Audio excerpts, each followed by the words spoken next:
ఆరాధన కార్యక్రమాన్ని ప్రారంభించుకుందామండి. ప్రార్థన చేసుకుని కార్యక్రమాన్ని ప్రారంభించుకుందాం. ప్రార్థన చేసుకుందామండి. కృపగల తండ్రి, దయగల దేవ, సర్వోన్నతుడా, సర్వశక్తి పొందుడా, నీ ఘనమైన శ్రేష్టమైన అతి పరిశుద్ధమైన నామమున స్తుతులు స్తోత్రాలు చెల్లించుకున్నాం మా తండ్రి. మా ప్రభువా, ఈ ప్రేమ చేతను కృప చేతను ఈ లోకంలో నివసించినటువంటి మీ బిడ్డలందరినీ మీరు జ్ఞాపకం చేసుకుని గడిచిన దినాలలో మమ్మల్ని ఎంతగానో ప్రేమించి దీవించి ఆశీర్వదించి నీ కృపలో భద్రపరుచుకుని అనునిత్యం మరి ఎల్లవేళలా ఎలాంటి స్థితిలో ఉన్నా కానీ మమ్మల్ని అందరినీ విడువకుండా ఎడబారికండి తండ్రి.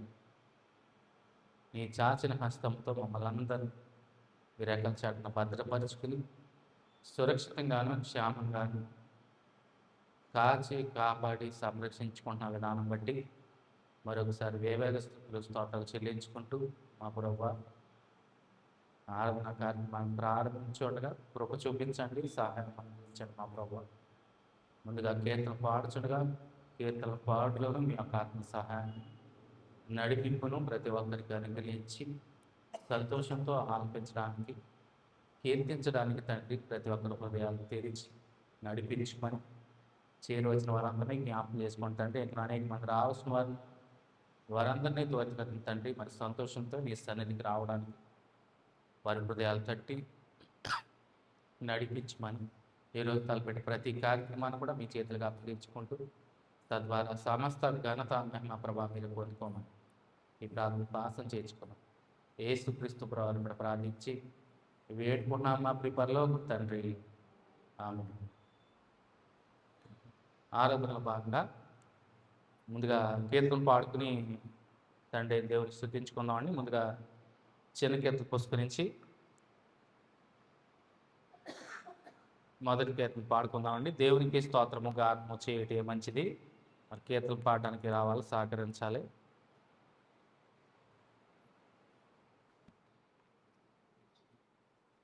దేవునికి స్తోత్రము గానము చేయుటయే మంచిది. మన మందరము స్తుతి గానము చేయుటయే మంచిది. గుండె చెదరిన వారిని బాగు చేయువాడని వారి గాయముల నీయో కట్టుచున్నావాడని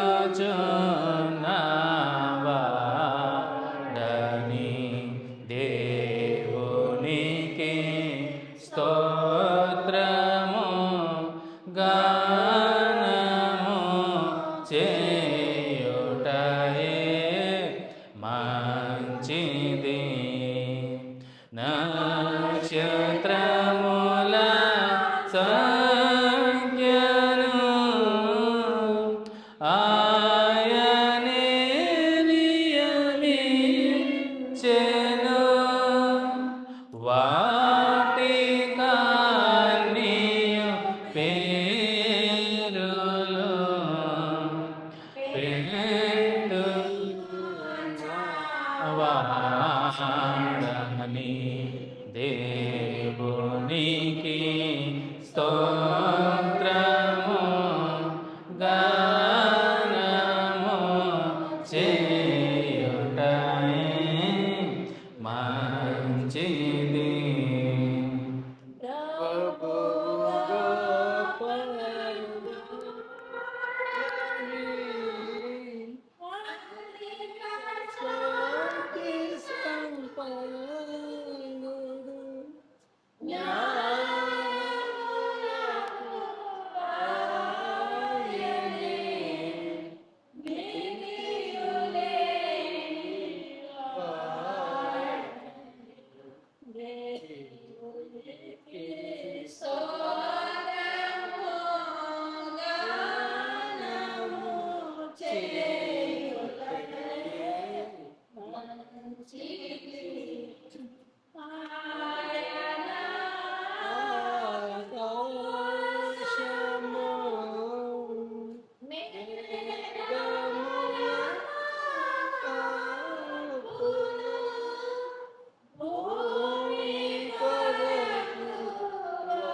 నరసించు పాపోల రక్షించలో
ఇంతవరకు మరి కీర్తనలు పాడుకుని దేవతని స్తుతించుకున్నామండి. మరి కీర్తన పాడడానికి సహకరించిన సహోదరులందరూ కూడా నా ప్రత్యేక వందనాలు తెలియజేస్తానండి.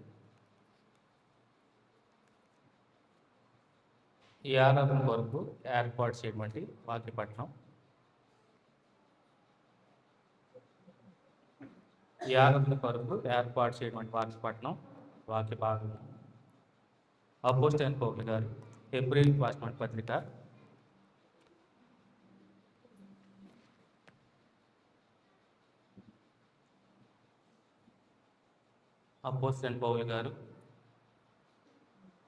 హెబ్రీయులకు రాసిన పత్రిక 6వ అధ్యాయము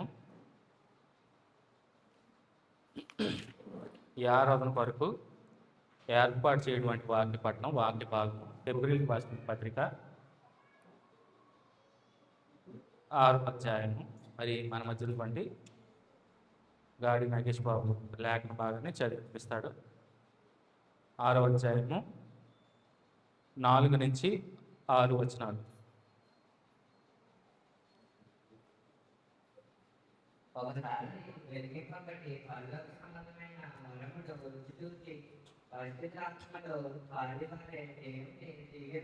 వాక్యమును రాబోకు యుగ సంబంధమైన శక్తుల ప్రభావమును అనుభవించిన తర్వాత తప్పిపోయిన వారు తమ విషయంలో దేవుని కుమారుని మరలా శిలువవేయుచు ఒకటముగా ఆయనను అవమానపరుస్తున్నారు కనుక మార్గస్ పొందినట్టు అటు వాటిని మరలా నూతన పరిస్థితి అసాధ్యం.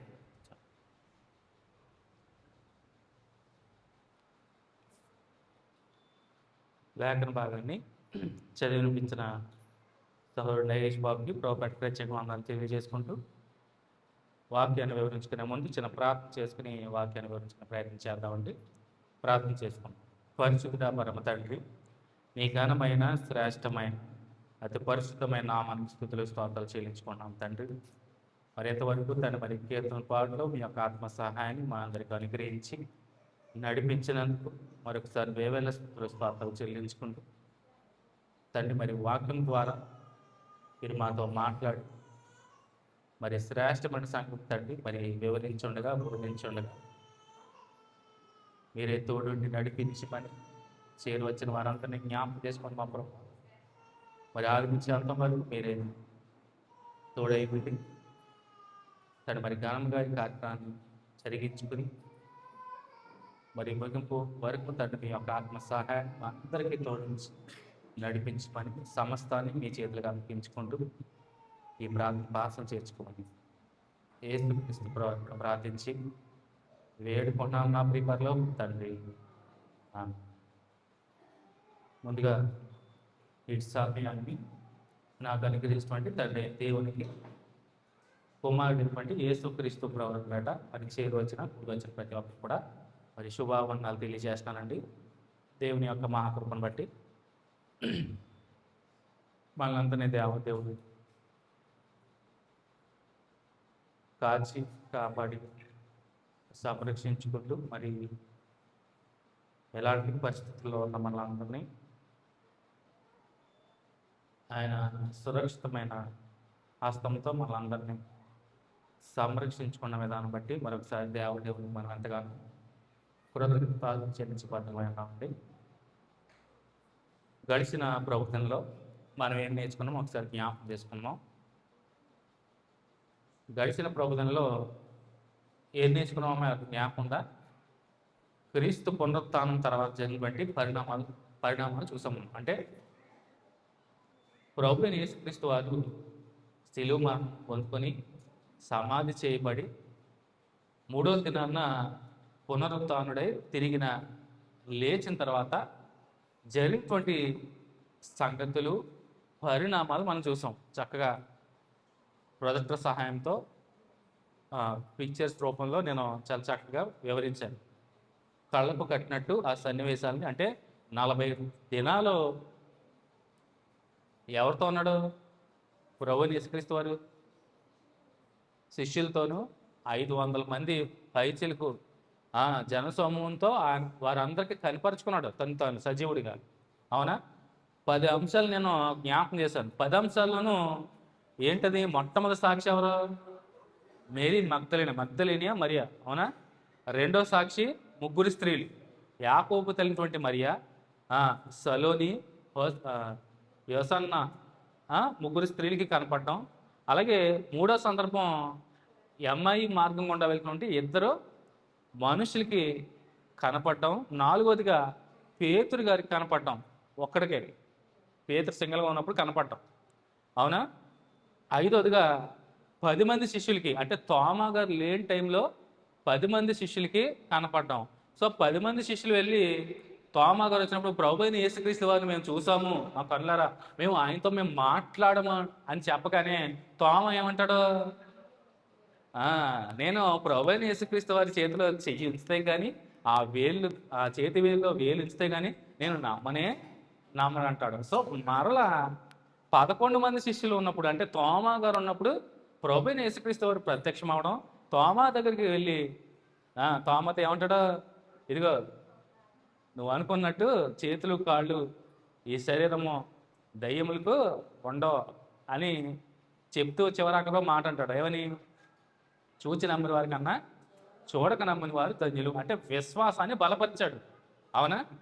విశ్వాసాన్ని బలపరిచాడు. అలాగే 7 శిష్యులకి మూడోసారి, శిష్యుల్లో 7 శిష్యులకి మూడోసారి కనపడడం. అంటే పేతురు, యాకోబు, అంద్రియతో కలిపి 7 శిష్యులు చేపలు పట్టడానికి మరలా దోణి నడిపించుకుంటా వెళ్ళినప్పుడు ఆయన గుర్తు పట్టక వల మజ్జిగ వేయమన్నప్పుడు, విస్తారంగా చేపలు పడినప్పుడు రాత్రంతా శ్రమపడ్డాం కానీ మాకు ఏం దొరకలేదు అన్నప్పుడు, నా మాట చెప్పని చెయ్యి వెయ్యి అన్న మాటలు జ్ఞాపకం వచ్చి వెంటనే పేతురు గారు ఈయన ప్రభు సుమి అనేసి గుర్తుపట్టి వెంటనే వస్త్రాలు తీసి ఆ నీటిలో దుమికేయడం, శిష్యులందరూ 7 మాట్లాడడం, ఆ సన్నివేశాన్ని జ్ఞాపకం చేసుకున్నాను. అలాగే 11 మంది శిష్యులతో కలిపి కొండ మీద, గలిలయ ఉన్నటువంటి కొండ మీద ఆయన వారితో సంభాషించడం.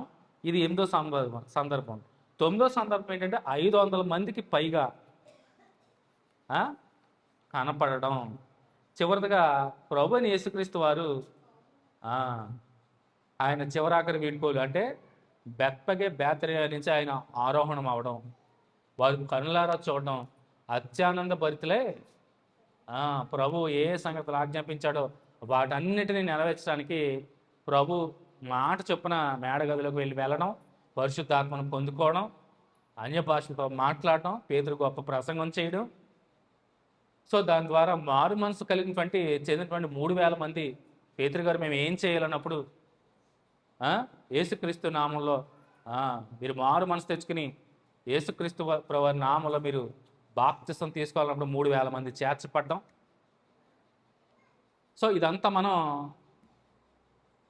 గడిచిన ప్రభుత్వంలో చూసాం. నేను మొదటి వాడను కడపటి వాడను జీవించి వాడనే ఉన్నాడు. సో నేను మొదటి ఆదాముకి రెండో ఆదాముకి వచ్చిన ప్రభు అయిన యేసుక్రీస్తు వారికి వ్యత్యాసాన్ని జ్ఞాపకం చేశాను. మొదటి ఆదాము ఎక్కడి నుంచి, ఏ సంబంధి?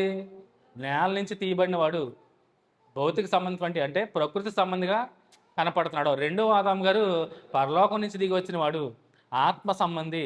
సో ప్రభు అయిన యేసుక్రీస్తు వారే కడమ ఆదాముగా వచ్చిన వారు.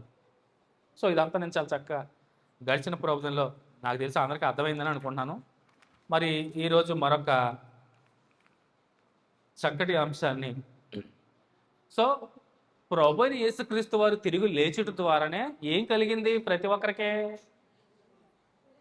ఏమొచ్చింది? కర్త, దానికి విశ్వాసానికి కర్త. సో ఆ విశ్వాసాన్ని బలంగా క్రైస్తవ భక్తులందరి హృదయాల్లో నాటేశాడు ప్రభు అయిన యేసుక్రీస్తు వారు. ఒక క్రైస్తవుడు ఉన్నాడంటే ఎలా జీవిస్తున్నాడో విశ్వాస మూలంగానే. సో విశ్వాసానికి కర్త క్రీస్తే. సో అలాంటి విశ్వాస సంబంధమైనటువంటి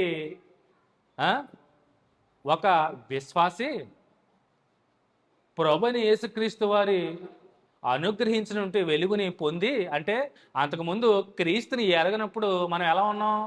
చీకటి సంబంధులుగా ఉన్నాం, అవునా? చీకటిలోనే నడుస్తున్నాం, వెలుగులో ఏ మాత్రం వెలుగు లేదు. ఆ వెలుగు ఈ లోకానికి వచ్చింది. ఆ వెలుగే ప్రభు అయిన యేసుక్రీస్తు వారు. చూడండి, ఆ వెలుగులో నడిచి ఆ వెలుగును చూసి మనం ఒకసారి వెలిగింపబడిన తర్వాత చూడండి, పరలోక సంబంధమైన వరమును రుచి చూడండి ఏమంటున్నాడు? ఒకసారి వెలిగింపబడి, అంటే ఒకసారి వెలిగింపబడడం అంటే రక్షణ పొందుకుని, అంటే నువ్వు ఎవరి ఎందైతే విశ్వాసం ఉంచావో ఆ ప్రభువుని నీ నోటితో ఒప్పుకుని పశ్చాత్తాప హృదయంతో మారు మనసు తెచ్చుకుని నీవే వెలుగు సంబంధిగా అయ్యి ఒకసారి వెలిగింపబడి పరలోక సంబంధించిన వరమును రుచి చూచి, పరలోక సంబంధించిన వరం ఏంటది? పరిశుద్ధాత్మ అనే వరాన్ని రుచి చూచి. చూడండి, మీకు ఇక్కడ 4 అంశాలు పరలోక సంబంధించిన వరాలు కనపడతాయి మనకి. మొట్టమొదటిగా పరలోకపు వెలుగును పొంది, అవునా? వెలుగు ఎక్కడి నుంచి వచ్చింది? పరలోకం నుంచే వచ్చింది నిన్ను వెలిగించడానికి. ఎందుకంటే ఒకానొక స్థితిలో నువ్వు ఎలా ఉన్నావు? చీకట్లో ఉన్నావు, చీకటి సంబంధిగా ఉన్నావు, వెలుగు ఏమాత్రం కూడా నీలో లేదు. సో ఆ పరలోకపు వెలుగును పొంది, రెండోదిగా పరలోక సంబంధించిన వరమును రుచి చూచి, ఎప్పుడైతే ఆ వెలుగులో నడుస్తూ పరలోక సంబంధించిన వరమును రుచి చూచి, పరలోక సంబంధించిన వరముని రుచి చూడటం అంటే పరిశుద్ధాత్మను పొందుకో. పరిశుద్ధాత్మని వరం ఎప్పుడు పొందుకుంటావు? నువ్వు ఎవరి ఎందైతే విశ్వాసం ఉంచావో ఆయన నీ రాజు, నీ రక్షకుడు, నీ ప్రభు, మృతుల్లో నుండి దేవాతి దేవుడు ఆయన లేపాడు అని నువ్వు మనసులో ఎప్పుడైతే నమ్ముతావో, విశ్వాసం ఉంచుతావో, అప్పుడే నువ్వు రక్షింపబడతావు. రక్షింపబడి నీవు బాప్తిసం ద్వారా పరిశుద్ధాత్మ అనే వరాన్ని పొందుకున్న మనమందరము కూడా జాగ్రత్తగా అబ్జర్వ్ చేయండి. ఈరోజు జాగ్రత్తగా అవగాహన చేసుకోండి, ఆలోచించండి ప్రతి ఒక్కరు కూడా. ఇక్కడ నేను చెప్పేది ఏంటంటే, బాప్తిసాలు తీసుకుని రక్షణ పొందుకున్న వారందరి గురించి ఈరోజు మాట్లాడతాను ఖచ్చితంగా. రక్షణ పొందుకోలేని వారి గురించి కాసేపు పక్కన పెడితే, ఎందుకంటే వారు కూడా తెలియాలి.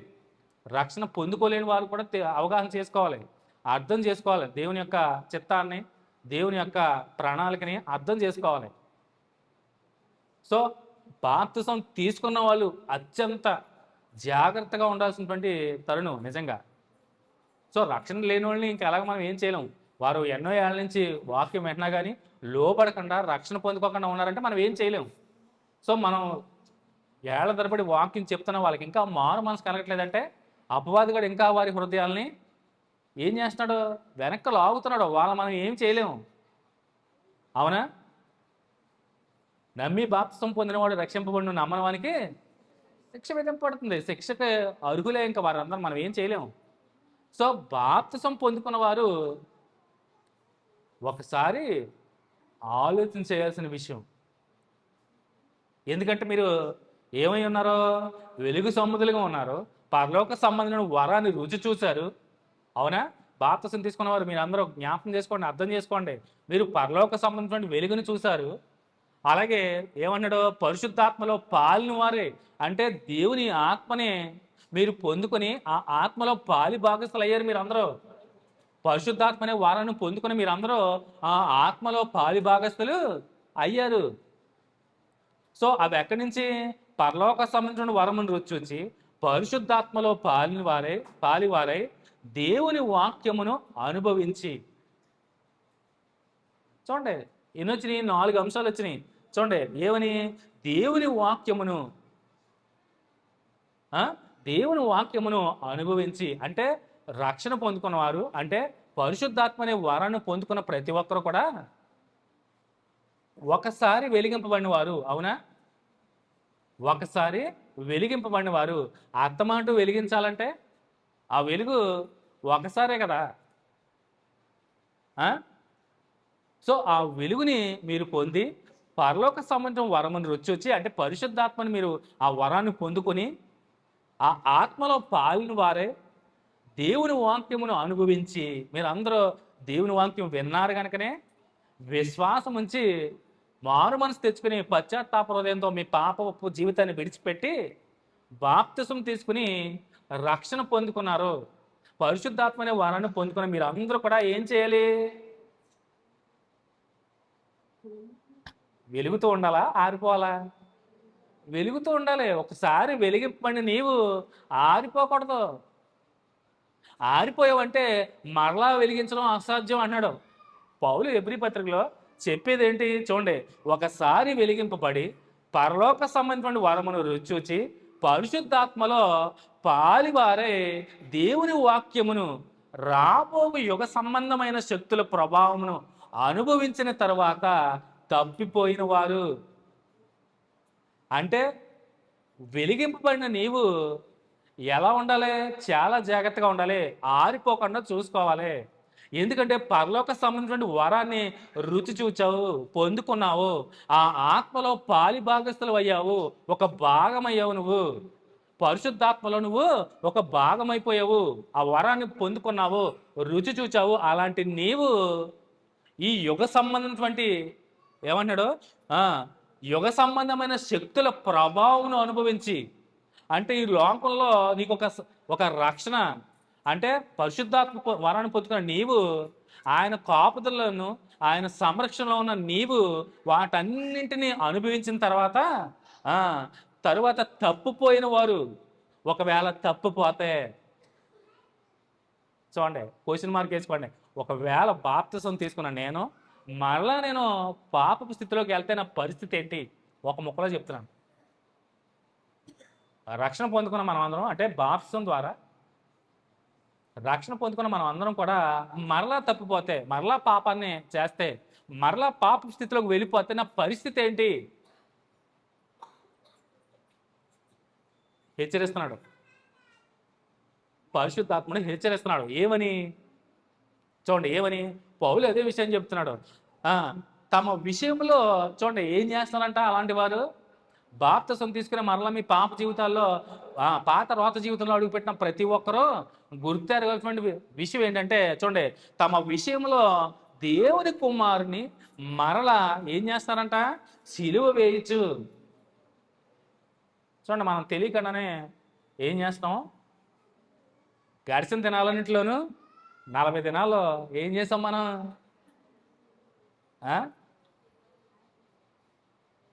చెప్పాలి. అంటే మనం చేయలేదు, లోకమంతా లెంటో ఈ శ్రమ దినాలు శ్రమకాలాన్ని ఎలుగెత్తి ఏడ్చారు కదా.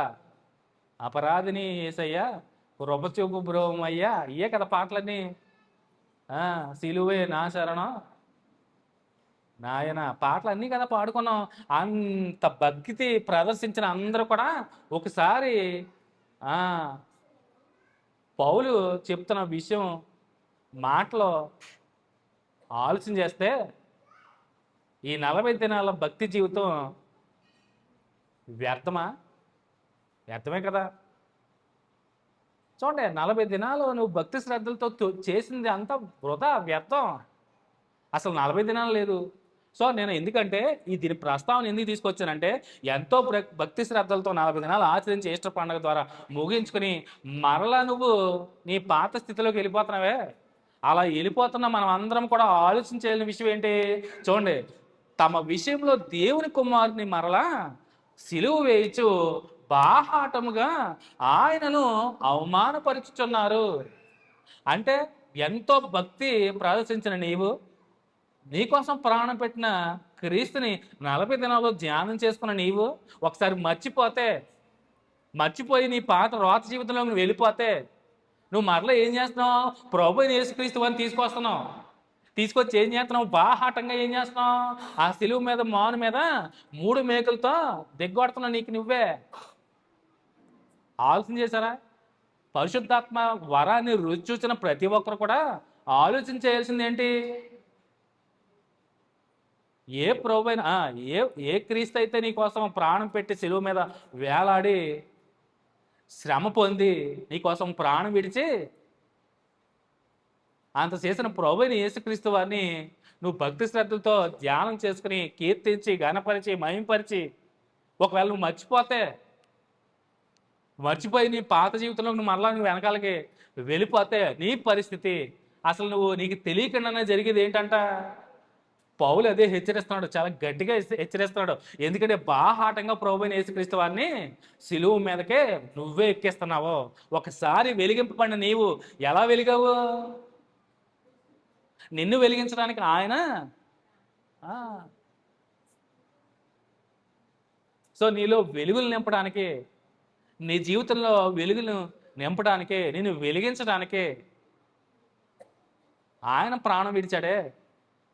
అలాంటి వెలుగు సంబంధంగా ఉన్న నీవు మరలా నువ్వు ఆరిపోతే మరలా నూతన పరచడం, మరలా వెలిగించడం, మరలా పరిశుద్ధాత్మ అనే వలన కొత్తగా ఇవ్వడము కుదరదు, అవకాశం లేదు అని చెప్తున్నాడు గట్టిగా పౌలు. సో అదే విషయాన్ని తమ విషయంలో దేవుని కుమారుని మరలా సిలువేయచ్చు. సో బాహాటముగా ఆయన అవమానపరుచున్నారు కనుక మారు మనసు పొందనట్లు అట్టి వారిని మరలా నూతన పరచుట అసాధ్యం. ఒకసారి పరిశుద్ధాత్మనే వారాన్ని పొందుకున్న ప్రతి ఒక్కరూ కూడా, అంటే బాప్తిసం ద్వారా రక్షణ వారాన్ని పొందుకున్న మీరందరూ కూడా మరలా తప్పిపోతే ప్రభువైన యేసుక్రీస్తు వారిని బాహాటంగా మరలా సిలువు దగ్గరికి తీసుకొస్తున్నారు. మరలా మీ చేతులతో మీరే సిలువ ఎక్కిస్తున్నారు, 3 మేకులు దిగ్గొడుతున్నారు, అవమానపరుస్తున్నారు. అదేక చెప్పేది పౌలు, అవమానపరుస్తున్నారు, బాహాటంగా అవమానపరుచున్నారు. ఏ క్రీస్తు అయితే నీ కోసం వచ్చి, ఏ క్రీస్తు అయితే నీ కోసం ప్రాణం విడిచి, అలాంటి ఆయన నీవు మరలా ఎక్కడ తీసుకొస్తున్నావంట? ఆ సిలువ, ఆ కొయ్య దగ్గరికి తీసుకొస్తున్నావు, ఆ మ్రాను దగ్గరికి నువ్వు తీసుకొస్తున్నావు. ఆలోచించేయాలి ప్రతి ఒక్కరు కూడా. ఎందుకంటే ఒకసారి వెలిగింపబడిన నీవు, ఎందుకంటే ఒకనొక దినాన్ని మన అందరం కూడా చీకటి సంబంధంగా ఉన్నాం. చీకట్లో మనకు వెలుగు ఎంత మాత్రమో లేదు, చీకట్లోనే మగ్గిపోతున్నాం మనం అందరం, పాపం అనే చీకట్లో.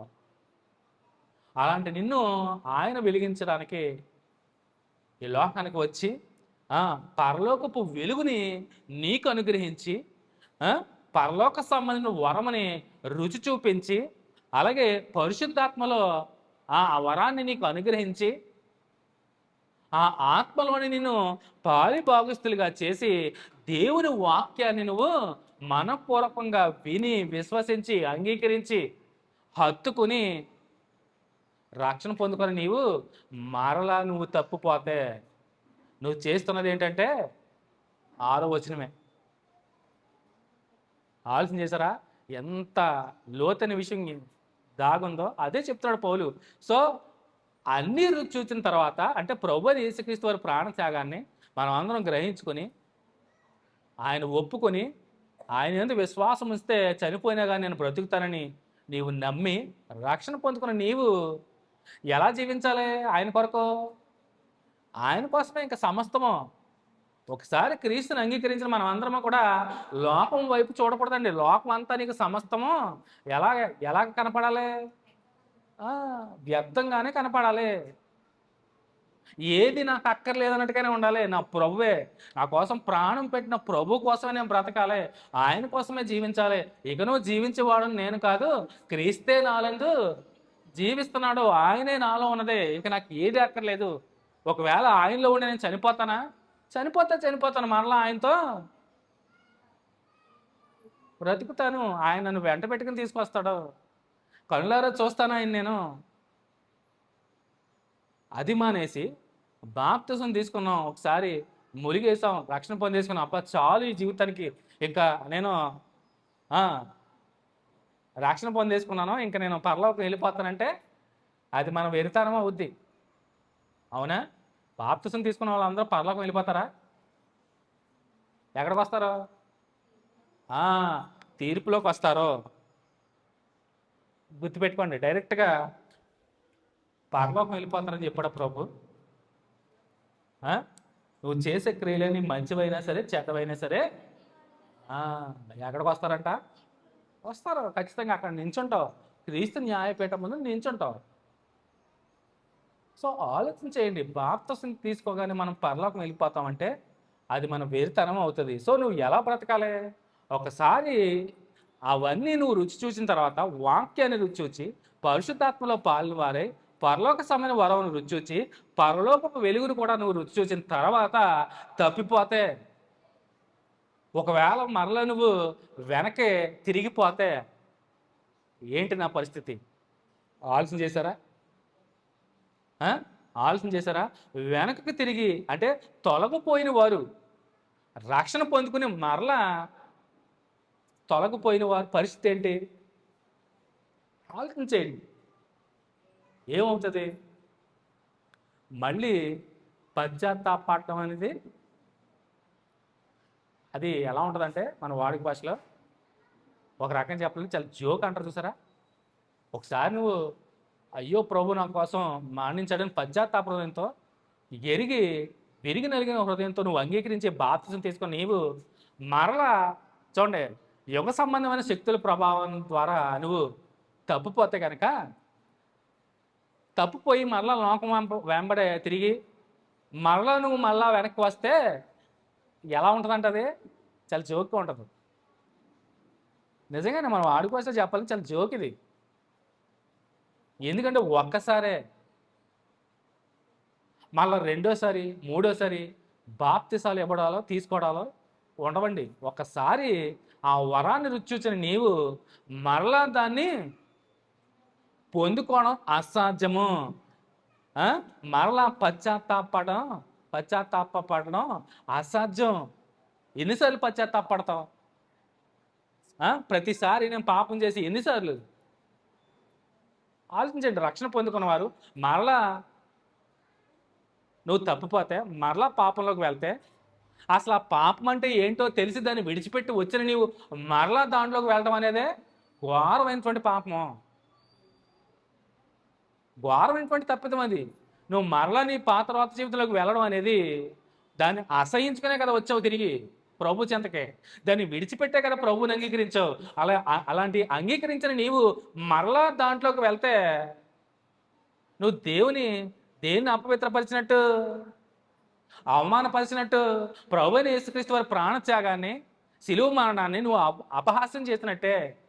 మరలా ప్రభువైన యేసుక్రీస్తు వారిని నువ్వు సిలువ దగ్గరికి తీసుకువస్తున్నావు, బాహాటంగా సిలువకి ఎక్కిస్తున్నావు, బాహాటంగానే మేకులతో దిగ్గొట్టుతున్నావు ప్రభువైన యేసుక్రీస్తు వారిని. చూడండి, అవమానపరుస్తున్నాం మనం.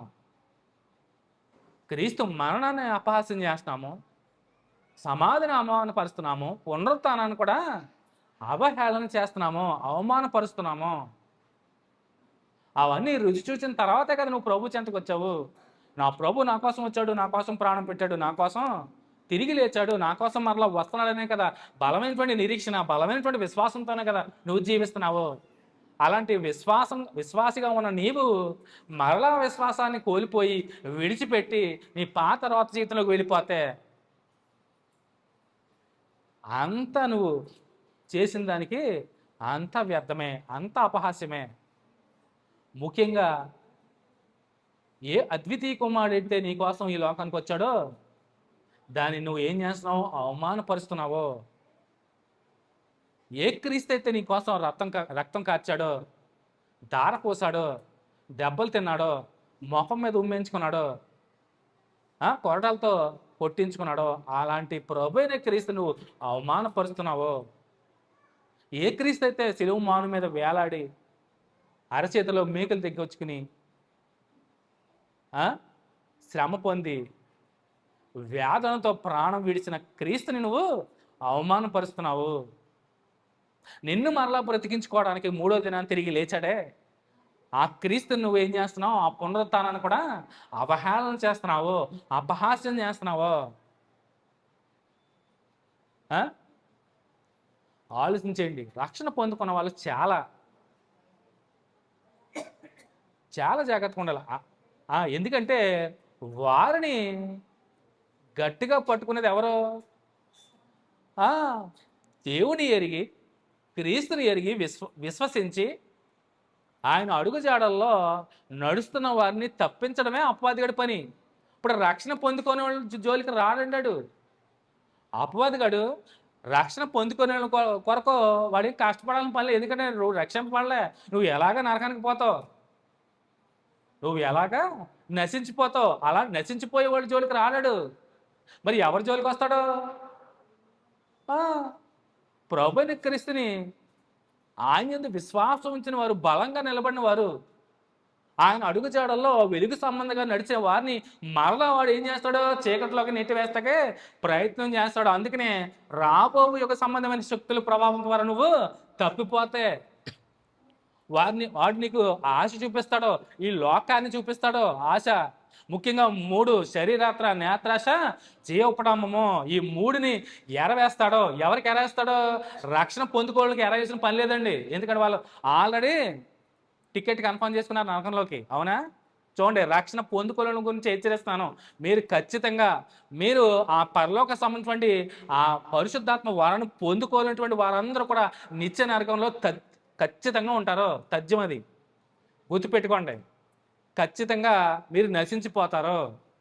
మీ తోటి వారిని, మీ అమ్మని కానీ, మీ నాన్నని కానీ ప్రభువైన యేసుక్రీస్తు వారు వచ్చినప్పుడు వెంట పెట్టి తీసుకొస్తున్నప్పుడు మీ అమ్మ నాన్నలు మీరు చూసి రోధించే సందర్భం ఒకనొక దినం వస్తుంది. మధ్యలో అగాధం ఉంటుంది. లాజరు ధనవంతుడిది సిచ్యువేషన్ జ్ఞాపకం చేసుకోండి. నువ్వు అవతల ఉంటే, మీ తల్లిదండ్రులు యువతల పక్కన ఉంటే, రోధిస్తూ ఉంటే ఆ సన్నివేశాన్ని ఒకసారి ఇమాజినేషన్ చేసుకోండి. ప్రతి ఒక్కరు కూడా మీ తల్లిదండ్రులు అవతల వేదనకరమైన స్థితిలో ఉన్న నీ కొరకు, లేదంటే నువ్వు రక్షింపబడి నీ తల్లి కానీ తండ్రి కానీ నశించిపోతూ అవతల ఒడిన ఉంటే, అయ్యో నా తండ్రి, అయ్యో నా తల్లి నశించిపోతున్నారే, వేదన పడుతున్నారే, నేను ఏమి చేయలేకపోతానంటే నువ్వు చేయాల్సింది భూమి మీదే. నీ ప్రభుని ఎరగాలి. నీ భూమి మీద నీకు సమయం ఉన్నప్పుడే నువ్వు ప్రభుని తెలుసుకోవాలి, ఎరగాలి. సో రక్షణ పొందుకునే వారికి ఎరవేసిన పని లేదండి. ఎందుకంటే వారు ఆల్రెడీ నశించిపోతున్న వారి జాబితాలో ఉన్నవాళ్ళు. మరి ప్రాబ్లం ఎవరికి వచ్చింది? రక్షణ పొందుకున్న వారికి అపవాదిగాడు ఎరవేసేదేంటి? శరీరాత్ర, నేత్రాశ, జీవపడంబాలను ఖచ్చితంగా ఎరవేస్తాడు. మొట్టమొదటిగా చూపించాడు నేత్రాశ. ఎవరికి? ఆదాము గారికి, హవ్వకి ఏం చూపించాడు? నేత్రాశను చూపించాడు. కన్నులకి ఇంపుగా కనపడుతుంది ఆ పండు. నేత్రాశని ఎరవేశాడు. దేవాతి దేవుడు పరమున్న తండ్రి చక్కగా ఆజ్ఞాపించి మీరు అన్నిటినీ అనుభవించండి, కానీ ఆ ఫల వృక్షాన్ని తినొద్దన్నప్పుడు ఏం వెరేశాడు? మొట్టమొదటిగా ఆదాము హవ్వకే, అవ్వగారికి ఏం చూపించాడు? నేత్రాశను చూపించాడు. కన్నులకి ఇంపుగా కనపడుతుంది ఆ పండు, నువ్వు తిను, చాలా బాగుంటుంది అన్నప్పుడు ఒక్కసారి ఫోకస్ అంతా, హవ్వమ్మ ఫోకస్ అంతా ఎక్కడికి వెళ్ళిపోయింది? నిగనిగలాడే పండు చూసింది. అంటే నేత్రాశ పడింది. నేత్రాశను చూపించాడు అపవాదిగాడు. వెళ్ళింది, కోసి తెచ్చుకుంది. తర్వాత ఏం కలిగింది వాళ్ళకి?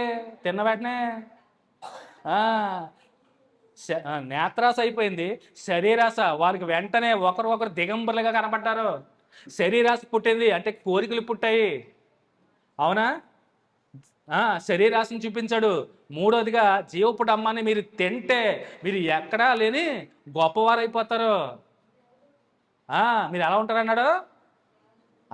మీరు చక్కటి అమ్మరులుగా ఉంటారు, దేవదూతల్లా ఉంటారని ఎరేస్తే మరి ఏం ఎరేసాడు? మూడు రుచి చూపించాడు.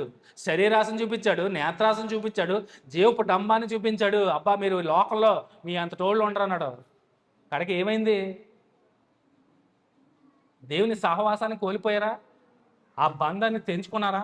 అట్ ద సేమ్ టైం రక్షణ పొందుకున్న నీవు కూడా ఆ బంధాన్ని తెంచుకుని ఇంకా మరలా నూతన పరచడం అసాధ్యం. గుర్తుపెట్టుకోండి, తీర్పులోనికి వస్తారో జాగ్రత్త.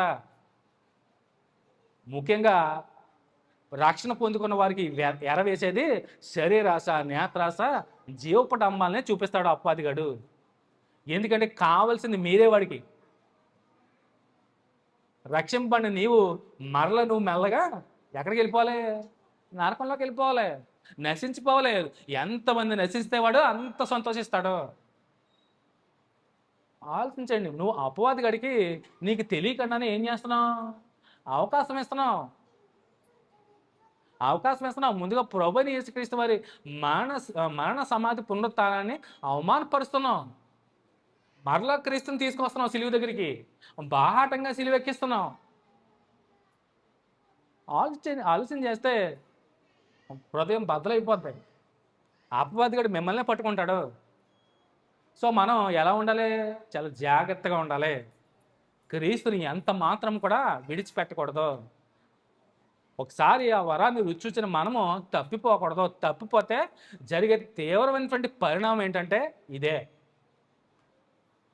చూడండి, రక్షణ పొందుకున్న వాళ్ళకి మ్యాక్సిమం కలిగినటువంటి అనుభవాలు ఈ శరీరాశ, నేత్రాశ, జీవపడంబాలే ఎక్కువగా. ఇప్పుడు సమాజంలో ఈ లోకంలో ఉన్నది ఏంటి?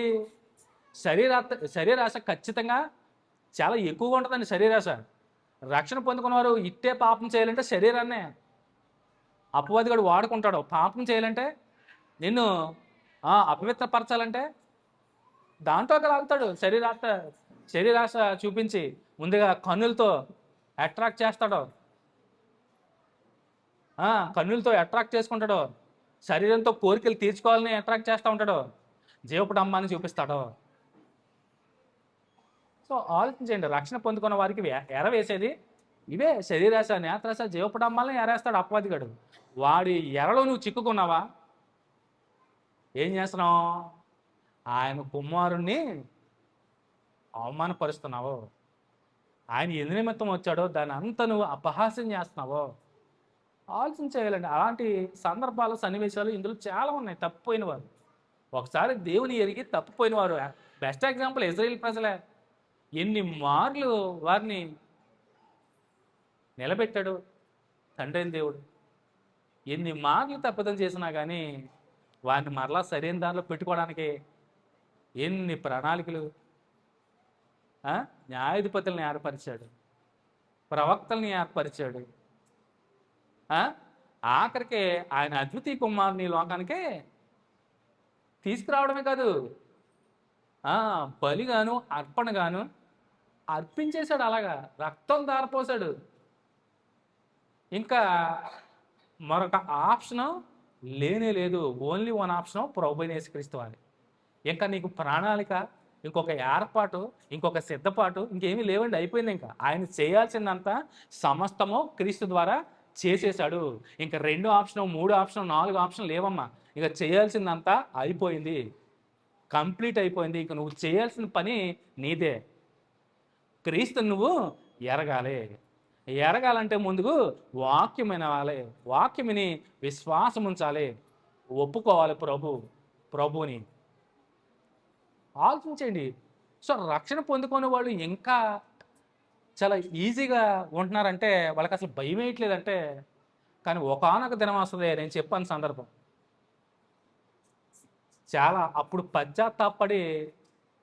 పడిన ప్రయోజనం ఉండదండి. భూమి మీద ఉన్నప్పుడే రక్షణ పొందుకోవాలి. పశ్చాత్తాపం అక్కడ పడినా ఉపయోగం ఉండదు. బాధపడి ఏడ్చి రోధించి రొమ్ములు బాదుకున్నా చేసేది ఏమీ లేదు. నువ్వు చేయాల్సిందంతా నీ సమయం ఈ భూమి మీద ఉన్నప్పుడు నువ్వు బ్రతికుండగానే ఆ వరాన్ని రుచి చూడాలి, పొందుకోవాలి. చూడండి, బంగారమ్మ గారిని నేను ఎంతగానో ప్రేమించేవాడిని. ఘట బంగారమ్మ గారు చాలా బాధాకరం. నేను కళ్ళ నీళ్ళు వచ్చినాయి నిజంగా. ఎందుకంటే వృద్ధాప్యంలో ఉన్న ఆవిడ భక్తి, ఆవిడ విశ్వాసం చాలా గొప్పది. దేవునికి ఇవ్వడంలో కూడా చాలా గొప్పది. భోజన కార్యక్రమానికి కూడా అందరికన్నా ముందు ఇచ్చేది ఆవిడే. 100 రూపాయలు ఇచ్చినా ఆమె లేమితనంలో ఇచ్చింది. నాకు ఎంత సంతోషం వేసిందంటే ఆవిడ రాకపోయినా ఎవరో ఒకరి ద్వారా పంపించేది. మీకు అర్థమవుతుందా? భోజన కార్యక్రమానికి ఒకవేళ ఆవిడ ఆబ్సెంట్ అయినా నేను రాలేనని తెలిసినా కానీ దేవునికి పనికి ఇవ్వాలని 100 రూపాయలు పంపించేసేది ఎవరో వెళ్తారు. అసలు ఆ విశ్వాసం, ఆ భక్తి ఈ తరం వారికి ఎవరికి ఉంది? అందుకనే వృద్ధులందరినీ నేను ఎంతో మెచ్చుకుంటాను. ఎందుకంటే వారు ఆస్వాదించారు, వారు రుచి చూచారు, తరిమితేరా ఆ మాధుర్యాన్ని చక్కగా రుచి చూచారు. క్రీస్తుని రుచి చూసి ఎరిగారు. వాళ్ళు ఎరిగారు కనుకనే వారి భక్తి, వారి విశ్వాసము అసలు అద్భుతం కదండి. ఈ తరం వారికి అసలు ఎవరికి ఉంది ఆ భక్తి, ఆ విశ్వాసము? దేవుడు అంటే చక్కగా వస్తుంది. అని మొన్నటి దినాన్న చూడండి, నడుస్తూనే నిద్రించడం అనేది చాలా బాధాకరం నిజంగా. సో ఏ దినాన్ని ఏం సంభవిస్తుందో, మానవుని జీవితం ఏం పాటది? ఇంతలోనే కనపడి అంతలో మాయమైపోయే ఆవిరి వంటిది కదా, ఒలికిన ఎత్తలైనటువంటి నీరు వంటిది కదా, త్రాసు మీద ధూళి వంటిది కదా, గడ్డి పువ్వు వంటిది కదా, నీటి మీద బుడగ వంటిది కదా. ఇంతలోనే కనపడితే ఇంతలోనే మాయమైపోతాయి కదా. ఆలోచన చేయండి. సో రక్షణ పొందుకొని వాళ్ళు ఖచ్చితంగా ఆలోచన చేయండి. మరలా నిన్నటి దినాన్న సహోదరి నిద్రించారంట. చాలా బాధాకరం. ఎందుకంటే నా జూనియర్ అమ్మాయి, నాకు తెలిసి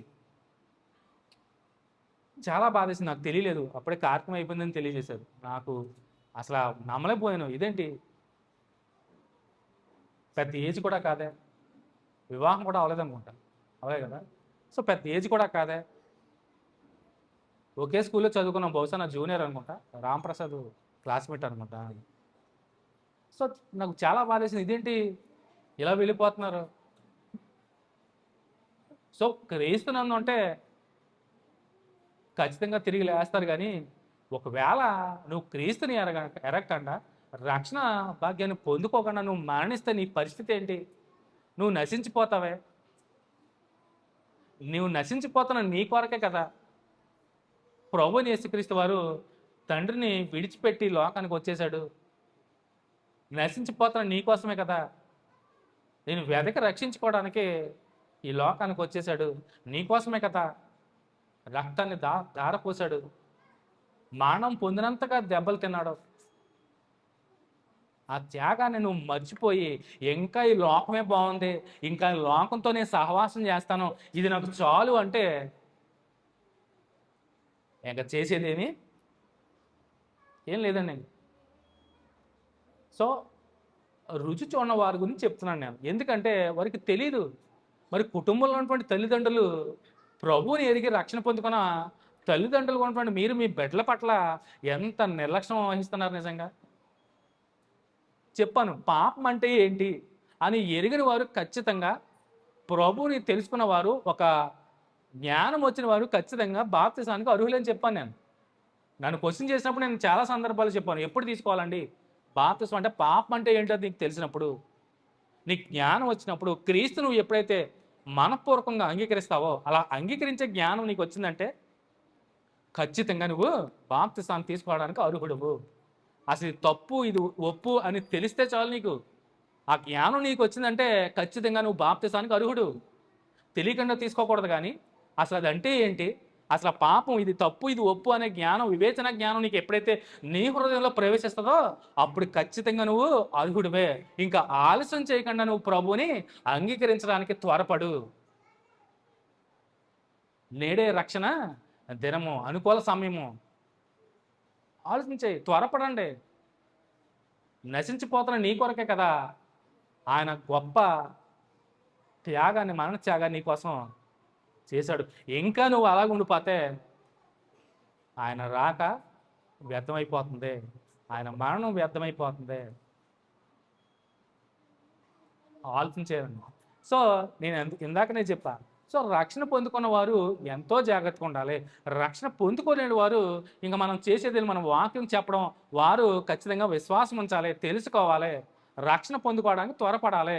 సో వారిని జోలికి అపవాదిగాడు రాడు కానీ ఖచ్చితంగా, ఎందుకంటే వారు ఆల్రెడీ నశించిపోయే వాళ్ళ లిస్టులో ఉన్నారు. కానీ వారు వచ్చేది, అపవాదిగాడు వచ్చేది ఎవరి జోలికి? రక్షణ పొందుకొని చక్కగా వెలుగు సంబంధిగా వెలుగులో నడుస్తున్న మీ అందరినీ త్రోవ తప్పించి చీకట్లోకి నెట్టివేయడానికి ఖచ్చితంగా రెడీగా ఉంటాడు. వాడి పని ఏంటంటే మిమ్మల్ని నశింపజేయాలని, అట్ ది సేమ్ టైం ప్రభువైన యేసుక్రీస్తు వారిని మరలా సిలువ దగ్గరికి తీసుకురావడం. అవునా? బాహాటంగా ఆయన అవమానపరచడం.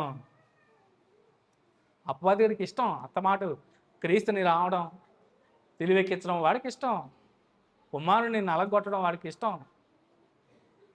సో ఎవరి ద్వారా తీర్చుకుంటున్నాడో? మన ద్వారానే అపవాదిగాడు. ఎవరిని వాడుకుంటున్నాడు అపవాదిగాడు? మనల్నే. సో ఆలోచించారండి ప్రతి ఒక్కరు కూడా. సో రక్షణ పొందుకోలేని వాళ్ళు ఖచ్చితంగా సమయం లేదు, పలానా రోజుతో పని లేదండి. ఎప్పుడైతే మీ హృదయంలో నిశ్చయించుకుంటారో, అరే నేను నశించిపోతాను, నేను మరణిస్తే ఈ క్షణమే నేను మరణిస్తే నేను ఏమైపోతాను, నేను నశించిపోతానే అని ఎప్పుడైతే నీ హృదయంలో ఒక తలంపు వస్తే వెంటనే పాస్టర్ గారు ఏమనుకుంటారో, ఇప్పుడు అడుగుతున్నానండి ఏమనుకో, నేను ఏమనుకోనమ్మా, మీరు ఎప్పుడు అర్ధరాత్రి లేచి నన్ను అడిగినా నేను వెంటనే నేను సిద్ధంగా ఉన్నాను ఇవ్వడానికి. మీరు ఏమీ ఆలోచించే అవసరం లేదు. రథం మీద వెళ్తున్న సన్నివేశం మీ అందరూ తెలిసిందే. గ్రంథం చదువుతున్నప్పుడు ఎవరిని అడిగారు అక్కడ? నపుంసకుడు. జ్ఞాపకం వచ్చిన సన్నివేశం వెంటనే మారు మనసు తెచ్చుకుని ఇదిగో నీళ్లు బాప్తిసం అవ్వడానికి ఆటంకం ఏంటి? ఆలోచించండి. నాకు ఇబ్బంది ఏమీ లేదమ్మా. ఏ క్షణం అయినా కానీ ప్రభువుని మీరు మనపూర్వకంగా పశ్చాత్తాపంతో, అయ్యో నేను పాపిని, ఇంక నీ లోకంతో నేను స్నేహం చేయని, నేను విడిచిపెడతాను, నా ప్రభు కొరకు నేను బ్రతుకుతాను, ఎందుకంటే ఆ ప్రభు నా కోసం మరణించాడు, నన్ను బ్రతికించుకోవడానికి ఆయన మరణించాడు, ఆ ప్రభు నేను మనపూర్వకంగా అంగీకరిస్తున్నాను, ఆయన మృతుల్లో నుంచి తిరిగి లేచాడు కనుకనే నేను కూడా ఆయన ఎందుకు విశ్వాసం ఉంచాను, నేను తిరిగి లేస్తానని మీరు ఎప్పుడైతే విశ్వాసం ఇస్తారో అప్పుడు ఖచ్చితంగా రక్షింపబడతారు. మీరు బాప్తిసం ద్వారా రక్షణ, ఆ పరిశుద్ధాత్మ అనే వరాన్ని పొందుకోవాలి. అలాంటి పొందుకుని పరలోక సంబంధించిన వరం అని రుచి చూసిన మీరందరూ ఎలా ఉండాలి? మరణ పర్యంతం వరకు నమ్మకంగానే ఉండాలి. మధ్యలో తప్పిపోకూడదండి. మధ్యలో తప్పిపోతే జరిగే పరిస్థితి ఏంటి? మధ్యలో తప్పిపోతే చూడండి, మరలా వెనక్కి తిరిగితే ఏమవుద్దంట? తమ విషయంలో దేవుని కుమారుని మరలా, చూడండి, దేవుని కుమారుని మరలా సిలువ వేయచ్చు అంటే మరలా సిలువుకి మనం తీసుకొచ్చేది మనమే.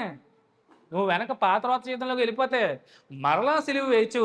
బాహాటముగా ఆయనను అవమానపరుచున్నారు. ఏ నోటితో అయితే క్రీస్తును ఒప్పుకున్నావో అదే నోటితో క్రీస్తును ఏం చేస్తున్నావో? అవమానపరుస్తున్నావు.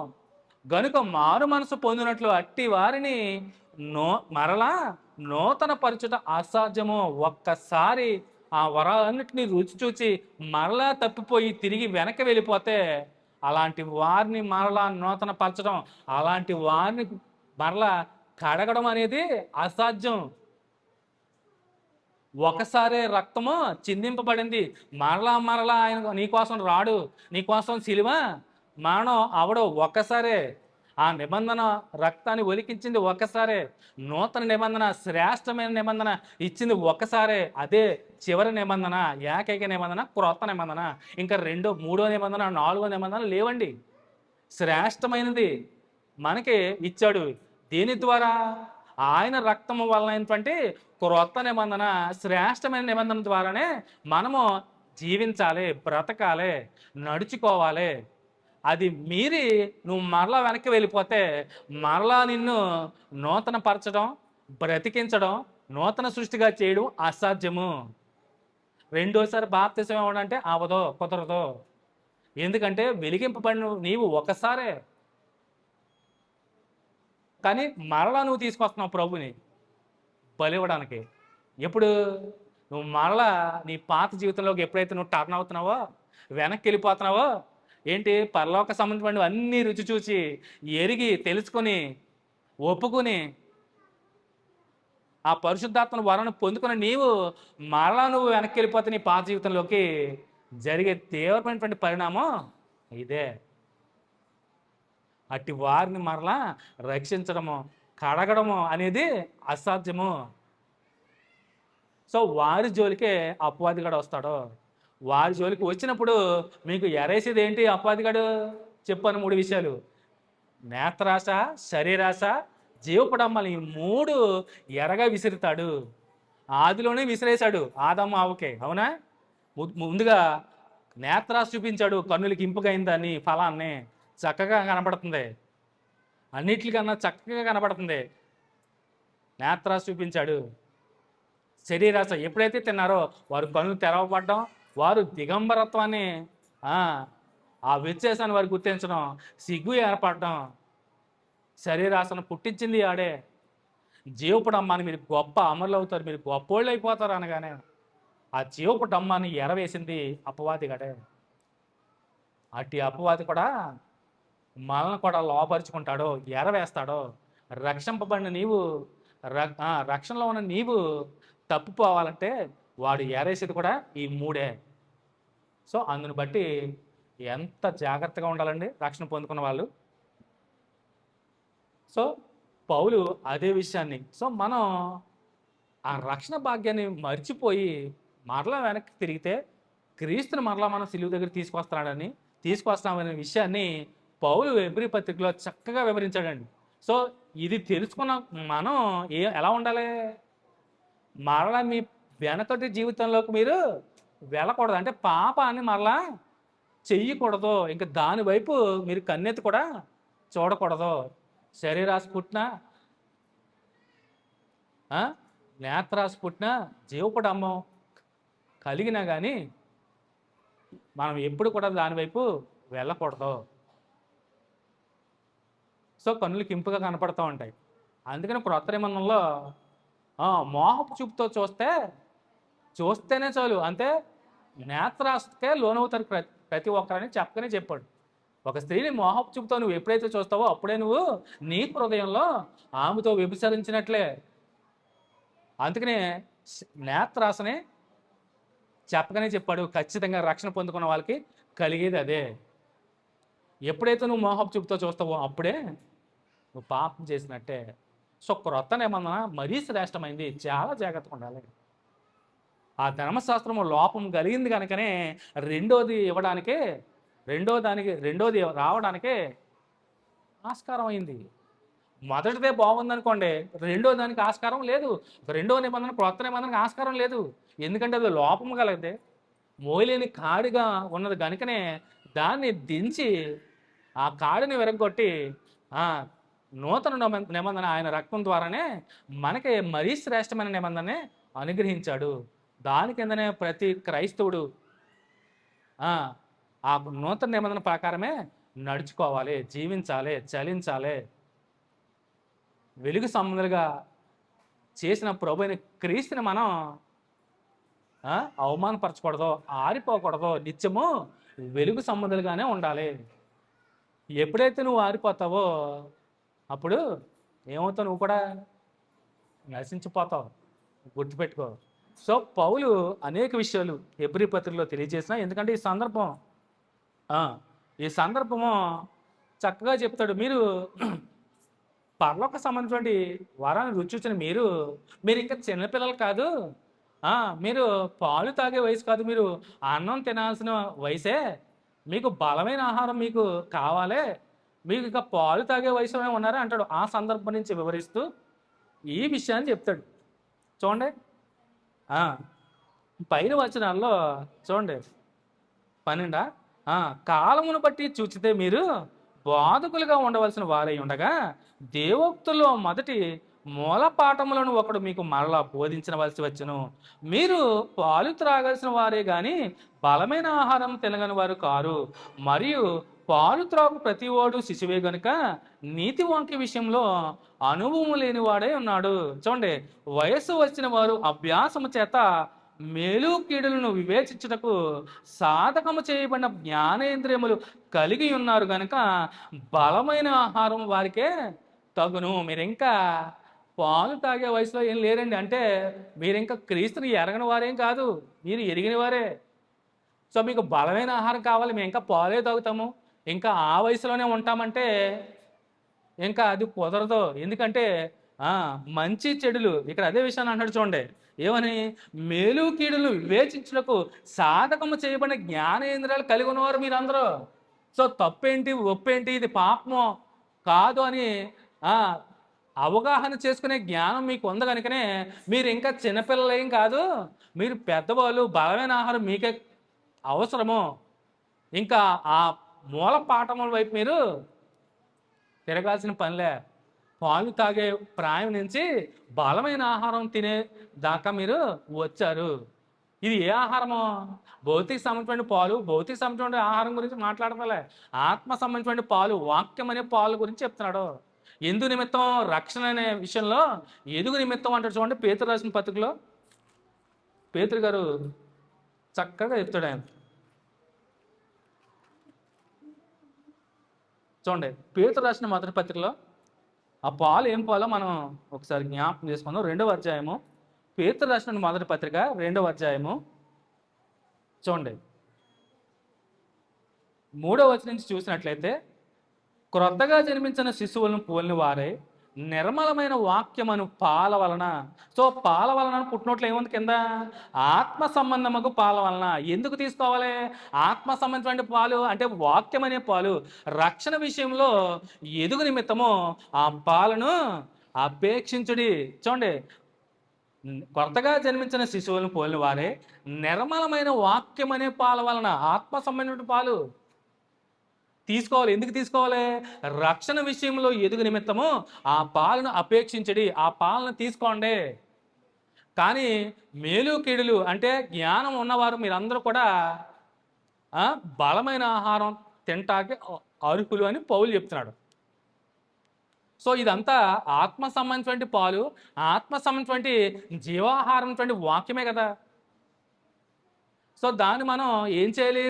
అనునిత్యమో ప్రతిదినమో తీసుకోవాలి, స్వీకరించాలి. ఎప్పుడైతే ఆత్మ సంబంధించిన ఆహారం నువ్వు భుజిస్తున్నావో అప్పుడు ఆత్మీయంగా నువ్వు ఎలా ఉంటావు? బలంగా ఉంటావు, లేదంటే బలహీనంగా ఉంటావు. నువ్వు ఎప్పుడైతే ఆత్మీయంగా బలహీనంగా ఉన్నావో అప్పుడే నీ దగ్గరికి వచ్చేది ఎవడో? నిన్ను పట్టుకునేది ఎవడో? అపవాదిగాడే. ఎప్పుడైతే ఆత్మీయంగా నువ్వు ఆత్మ సంబంధించిన ఆహారాన్ని పుచ్చుకొని ఆత్మీయంగా బలంగా ఉంటావో అప్పుడు ఆత్మ విషయంలో ఎదుగుతావు. ఎందు నిమిత్తమో? రక్షణ విషయంలో ఎదుగుతావు. నువ్వు పడిపోకుండా, తప్పిపోకుండా, మళ్ళా వెనక్కి నీ పాత జీవితంలోకి వెళ్ళిపోకుండా ఉండడానికే. సో రక్షణ నిమిత్తం, ఎదుగుదల నిమిత్తమో, రక్షణలో ఎదుగుదల నిమిత్తమో ఆత్మ సంబంధించిన ఆహారము అవసరము. ఎవరికి అవసరం? మరీ ముఖ్యంగా రక్షణ పొందుకున్న వాళ్ళకి ప్రతి దినము కూడా వాక్యము అవసరము, చదవాలి. ఎందుకంటే రక్షణ విషయంలో తప్పుపోకుండా ఉండాలి. మీరు మరలా వెనకటి ఆ పాత రోత జీవితంలోకి వెళ్ళిపోకూడదు. అందు నిమిత్తమే రక్షణ విషయంలో ఎదుగు నిమిత్తమో ఆ పాలను అపేక్షించడే. ఆత్మ సంబంధమైన పాలు అంటే వాక్యమే. మరి రక్షణ పొందుకునే వాళ్ళకి ఏ ఆహారంతోనూ సంబంధం లేదు. ఎందుకంటే వారు ఆల్రెడీ నశించిపోయే జాబితాలో ఉన్నారు. నేను వారి గురించి మాట్లాడుతాను ఈరోజు, రక్షణ పొందుకున్న వాళ్ళ గురించి కూడా మాట్లాడుతున్నాను, ఇరువురి గురించి మాట్లాడుతున్నాను. సో వారైతే ముందు లిస్టులోనే ఉన్నారు, నశించిపోయే వాళ్ళ లిస్టులో. చెప్పకనే చెప్పాను, హెచ్చరించాను. అయినా కానీ వారు మారు మనసు తెచ్చుకోవట్లేదా? మనం ఏమీ చేయలేము, అవునా? చెప్పాల్సిందనే చెప్పాం. మరి రక్షింపని వారు మరలా మీరు వెనకపోతే మీరు చేసే పని ఏంటి? బాహాటంగా మరలా క్రీస్తుని సిలువేస్తున్నారో, సిలువు దగ్గరికి తీసుకొస్తున్నారో, ఆయన అవమానపరుస్తున్నారో, ఆయన మరణ త్యాగాన్ని మీరు అవమానపరుస్తున్నారో, మరలా సిలువుకి తీసుకొస్తున్నారో. సో ఒకసారి పరలోక సంబంధించిన వరాన్ని రుచి చూసిన మీరు ఎలా ఉండాలి? ఆ రుచిలోనే కొనసాగుతూ, ఆ రుచిని ఆస్వాదిస్తూ కొనసాగుతూ ఉండాలి. అంతేగాని మరలా మీరు తప్పిపోకూడదు. సో ప్రతి ఒక్కరు కూడా, ముఖ్యంగా రక్షణ పొందుకోలేని వారిని హెచ్చరించేది ఒకటే, ఎందుకంటే మీకు కళ్ళ ఎదుటే అనేక మరణాలు మీరు కళ్ళారు చూస్తున్నారు. వారు ఎలాంటి స్థితిలో ఉంటారో మీకు కూడా భయం కలగాలి. సో ఏజ్తో సంబంధం లేదండి. మరణం రుచి చూడాలంటే వయసుతో సంబంధం లేదండి. 90 కీర్తనలో అధిక బలం ఉన్న ఎడల కానీ వాటి ఆయాసము ప్రయాసము దుఃఖమే. అవునా? అధిక బలం ఉన్న ఎడల 70 అన్నాడు. కానీ క్రొత్త నిబంధనలో ఎలా ఉంది? ఇంతలోనే కనబడి అంతలోనే మాయమైపోయి. అంటే మరణం ఎప్పుడు ఎలా వరిస్తుందో కూడా తెలీదు. అధిక బలం ఉన్న ఎడల 70 ఏళ్ళు. అప్పుడు వారు బ్రతికారు అత్యధికమైన సంవత్సరాలు. మెతుషెల 959 సంవత్సరాలు బతికాడు. 969. సో చక్కగా బ్రతికాడు. రాను రాను రాను రాను ఆయుష్ ఏమవుతుంది? మోషే గారి దగ్గరికి వచ్చి ఎంత అయింది? 120 అయింది. మరలా రాను రాను రాను ఏమైంది? బలం ఉంటే అధిక బలం ఉన్న ఎడల లేకపోతే 70. కానీ ఇప్పుడు ప్రజెంట్ ఎప్పుడు ఊడిపోతామో ఎప్పుడు రాలిపోతామో కూడా వయసుతో సంబంధం లేదు. చిన్న చిన్న వాళ్ళు కూడా వెళ్ళిపోతున్నారు. వయసుతో సంబంధం లేదు. మరణం రుచి చూరని నరుడు ఎవరు ఎప్పుడు ఎలాగా ఆవరిస్తుందో పట్టుకుంటుందో సమయం ఉండగానే ప్రభువుని ఎరగండి, తెలుసుకోండి. నువ్వు మరలా తిరిగి బ్రతకాలి అంటే నువ్వు ప్రభు యందు విశ్వాసం ఉంచాలి. ఎప్పుడైతే ఆయన యందు నువ్వు విశ్వాసం ఉంచుతావో చనిపోయినా కానీ నువ్వు మరలా బ్రతుకుతావు. ఎందుకంటే నీ కొరకు వచ్చిన క్రీస్తు నీ కోసమే తిరిగి లేచాడు. ఎందు నిమిత్తమో నిన్ను తిరిగి లేపడం కొరకు ఆయన తిరిగి లేచాడు. ఆలోచించండి, నిన్ను బ్రతికించుకోవడానికే ఆయన తిరిగి లేచాడు సజీవుడిగా. సో మరణాలు చూస్తుంటే చాలా భయం వేస్తుంది. ఎప్పుడు ఎలాగా హఠాత్తుగా కళ్ళ ముందు కనపడిన బంగారమ్మ గారు, నడుచుకుంటూ వెళ్తున్న బంగారమ్మ గారు మిట్ట మధ్యాహ్నం 12ంటికి ఆవిడ అలాగా కుప్పకూలిపోవడం ఏంటి? ఆ ముందు వారం కూడా వచ్చారు ప్రార్థనకి.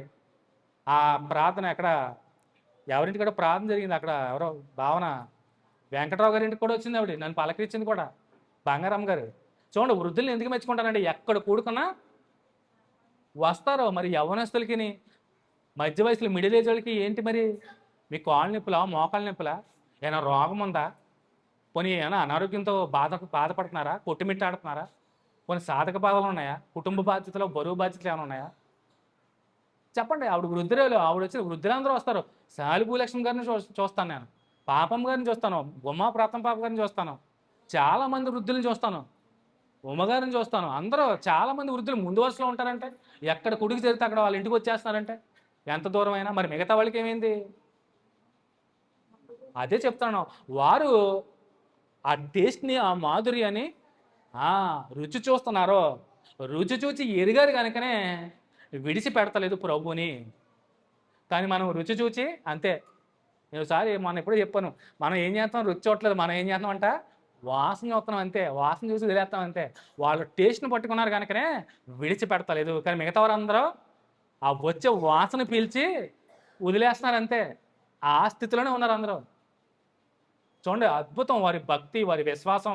వారి ముందు నేటి తరం వారు ఏ పాటి వారు నిజంగానే? మన భక్తి ఏ పాటిది, మన విశ్వాసం ఏ పాటిది? ఆవిడ ఎంత దూరమైనా అలాగా ఆ వృద్ధాప్యంలో నడుచుకుంటా కూడికి వచ్చిందంటే రాత్రి 10 వరకు ఉందంటే ఒంటరితనం. పైగా ఆవిడ ఒక్కలే, ఆవిడకి ఎవరు లేరు. గుర్తుపెట్టుకోండి, ఆవిడకి ఎవరు లేరండి. ఒంటరితనం, భయానకం ఒంటరితనం. కానీ విశ్వాసం ఉంచింది. ఎవరు లేకపోయినా నా ప్రభు నాతో ఉన్నాడు అనుకుంది. మరణాన్ని గురించి లెక్క చేయలే, భయపడలే. మొండి టెంట్లో నడుచుకుంటూ వెళ్తుంది. మార్గ మధ్యలోనే ప్రాణం విడిచింది. నిజంగా వెంటనే అనిపించిన హానుకు లాంటి బ్రతుకుండగానే హానుకు అలాని తీసుకెళ్ళిపోయాడు నడుస్తూనే. బంగారమ్మ గారు చక్కగా అలా నడుస్తూనే అలాగా దేవుడు పిలుచుకున్నాడంటే అబ్బాయి ఎంత అద్భుతం అనిపించింది నిజంగా. ఆవిడ ఎవరితోనూ సాకిరీ చేయించుకోలే, ఎవరితోనూ ఏ పని చేయించుకోలే. ఒక్కరిగానే ఉంటూ అలాగే వెళ్ళిపోయిందంటే ఆవిడ ఎంతో ధన్యురాలు నిజంగా, ఖచ్చితంగా. అందుకే నేను ఆవును ఉద్దేశించి ఎప్పుడు వేదవరాల సందర్భాన్ని జ్ఞాపకం చేస్తాను నేను. లేమితనంలో కూడా దేవునికి ఇవ్వడం అనేది అద్భుతం. అసలు ముందు వరుసలో ఉంటుంది.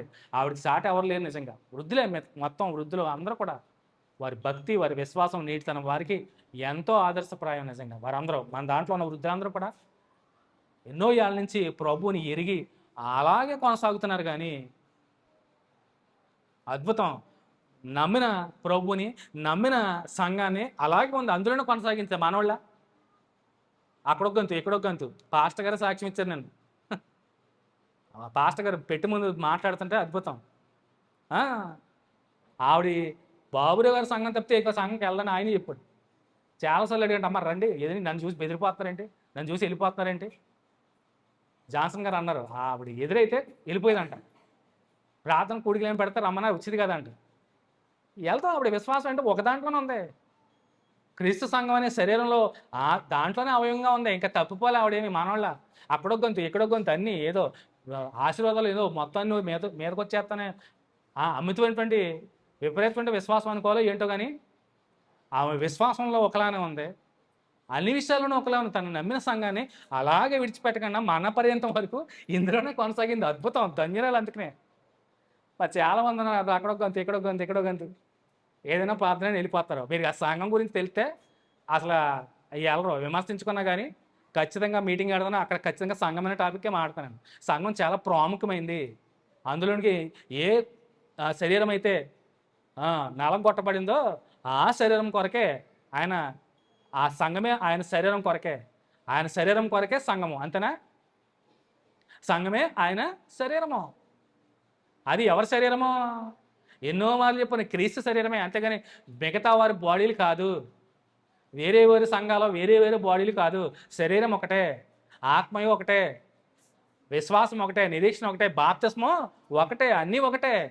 సంఘము కూడా ఒకటే.